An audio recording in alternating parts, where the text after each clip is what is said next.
اور لرزہ خیز خونی منجمد کر دینے والی ہولناک چیخ جنگل کے وسط سے اٹھی تھی۔ ڈان جیفرسن کے ہاتھ سے بندوق چھوٹ کر لمبی لمبی گھاس میں گر پڑی۔ ڈان جیفرسن نے یکایک جھرجھری سی لی۔ اسے احساس ہو گیا کہ یہ آواز شاید خوفناک بھیڑیے کی ہے، مگر نہیں، بھیڑیے اس طرح نہیں چلایا کرتے۔ ہاں، ممکن ہے کوئی آدمی کوشش کر کے بھیڑیے کی آواز حلق سے نکالے تو شاید وہ آواز ایسی ہوگی جیسی ابھی چند لمحے پیشتر ابھری تھی۔ خدا رحم کرے، اس تصور کے ساتھ ہی اس کے رونگٹے کھڑے ہو گئے۔ وہ ڈرنے والا آدمی ہرگز نہ تھا۔ دنیا کی کوئی طاقت بھی بھیانک سے بھیانک چیز اسے خوفزدہ نہ کر سکتی تھی۔ اس کے اعصاب فولادی تھے۔ اس نے جب ہوش سنبھالا تو اپنے آپ کو جنگل میں پایا۔ سینکڑوں خطرے، ہزاروں حادثے، ان گنت بلائیں اس نے دیکھی تھیں اور وہ کبھی خوفزدہ نہ ہوا، لیکن آج اس جانے پہچانے جنگل میں ایک پراسرار آواز سن کر اس پر لرزہ طاری ہو گیا تھا۔ آخر اس کی تمام حسیات یک لخت جاگ گئیں۔ اب وہ ہر قیمت پر جاننا چاہتا تھا کہ جنگل کے وسط میں سے اٹھنے والی نئی اور ہولناک آواز کس کی تھی۔ آسمان پر چودھویں کا چاند روشن تھا۔ اس کی تیز دودھیا چمکیلی روشنی میں جیفرسن دور سے دیکھ سکتا تھا۔ یوں بھی اسے جنگل کے چپے چپے کا علم تھا۔ کون سا درخت اور کون سی جھاڑی کدھر ہے، جنگل کس طرف سے زیادہ گھنا ہے، کدھر آسانی سے راستہ نکالا جا سکتا ہے۔ جس حصے میں بھی وہ آدھی رات کے وقت تن تنہا موجود تھا، وہاں درخت کچھ زیادہ ایک دوسرے کے قریب تھے، اتنے قریب کہ شاخیں ایک دوسرے سے الجھی ہوئیں، اور جب تیز ہوا کا جھونکا آتا تو سب درختوں کے پتے مل کر زور زور سے تالیاں بجاتے، جیسے وہ ڈان جیفرسن کا مذاق اڑا رہے ہوں۔ کوئی آدھ فرلنگ دور اس سے زیادہ گھنا اونچے اونچے درختوں کا جھنڈ تھا۔ اس جھنڈ کے اوپر جیفرسن نے دیکھا بہت سی چمگادڑیں فضا میں خاموشی سے چکر کاٹ رہی ہیں۔ ایک ہی دائرے میں بڑی بڑی چمگادڑیں ایک دو بار اس کی طرف بھی آئیں، لیکن ڈر کر آگے نکل گئیں۔ اس نے چمگادڑوں کی آنکھیں بھی چاندنی میں چمکتے ہوئے دیکھیں۔ عجیب رنگ تھا ان آنکھوں کا، کبھی سرخ کبھی زرد، جیسے ہیرے چمک رہے ہوں یا سرخ ننھی قندیلیں روشن ہوں۔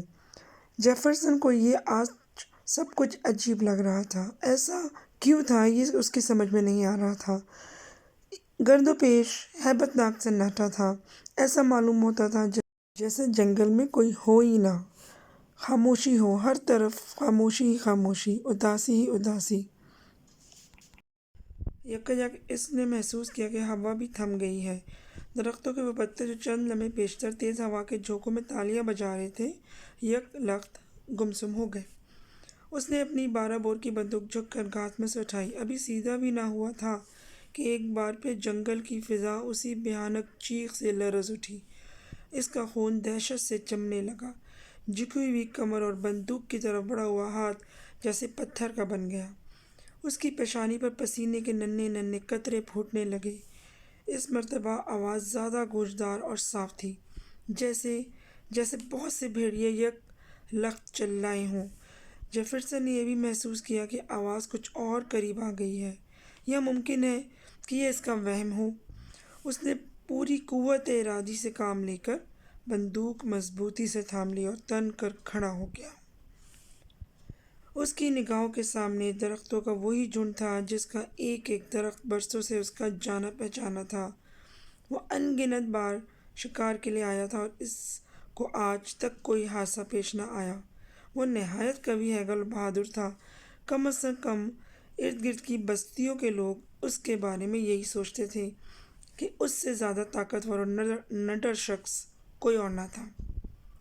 خطروں سے کھیلنا اس کی عادت تھی، مگر یہ دو بھیانک آوازیں سن کر اس کی جو حالت ہوئی، اس پر اسے خود پر شرم آنے لگی۔ پھر اس نے اپنی 12 بور کی انتہائی مضبوط وفادار 2 نالی بندوق پر نظر جمائی، جس کا سیفٹی کیچ کھلا ہوا تھا اور صرف لبلبی دبانے کی دیر تھی، اور وہ گولیاں۔ ڈان جیفرسن بے دھڑک درختوں کے اس جھنڈ کی طرف بڑھا۔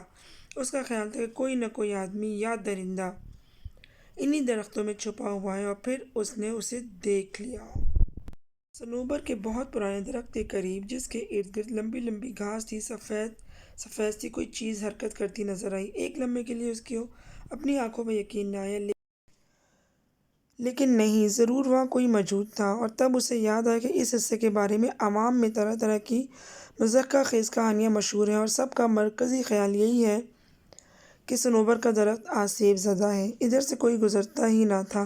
چاند کی تیز روشنی میں جیفرسن نے صنوبر کے اس بوڑھے درخت کو دیکھا، جس کا تنا خاصا بڑا اور اس میں سے دائیں بائیں نکلی ہوئی دو شاخیں تھیں، جیسے بازو کسی چیز کو پکڑنے کے لیے پھیلے ہوں۔ ان شاخوں کے اوپر تنے نے دیو کی شکل اختیار کر لی تھی۔ اس نے پہلے کبھی اس نظر سے درخت کو نہ جانچا تھا۔ اب احساس ہوا کہ گزشتہ 50 برس کی کوشش نے صنوبر کے اس بوڑھے درخت کو آہستہ آہستہ ایک عجیب سی انسانی ہیئت میں لانے کی کوشش کی ہے۔ ممکن ہے کہ وہ اس درخت کے جائزے میں ہی محو رہتا کہ دفعتاً گھاس میں وہ دو چمکتی ہوئی آنکھیں ابھریں۔ عین اسی لمحے بادل کے ایک آوارہ ٹکڑے نے چاند کا روشن چہرہ ڈھانپ لیا۔ جیفرسن اپنی جگہ بے حس و حرکت کھڑا تھا۔ وہ چمکدار آنکھیں، جن کا رنگ گہرا زرد تھا، برابر اسے گھور رہی تھیں۔ پھر جیفرسن نے اسے اچھی طرح دیکھ لیا۔ شاید یہ کوئی زبردست بھیڑیا تھا، یا مکار چیتا، یا جنگلی بلّا۔